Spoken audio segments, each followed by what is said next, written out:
आसमान चेक कर।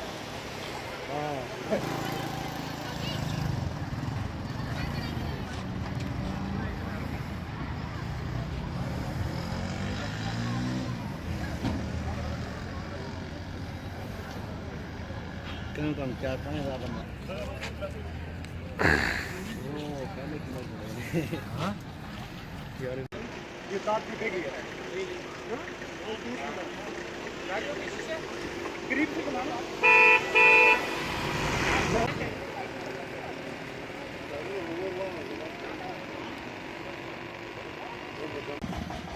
ये आपके गुब्बारे थे? जी हाँ। कितने के थे?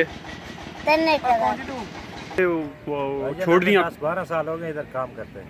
ये पुलिस वाले हैं, कोई बात ही नहीं है, ऐसे उड़ा के ले गए ना। बोलो इन्होंने भाई उतार लो जी, कोई बात भी नहीं। ऐसे 5-6 हज़ार का नुकसान करें, अभी चलेगा। ये हादसा हो जाता है, फट जाता है, गैस होती है, नुकसान होता है। इसलिए हम इसको तो इनको इधर से रश करते हैं।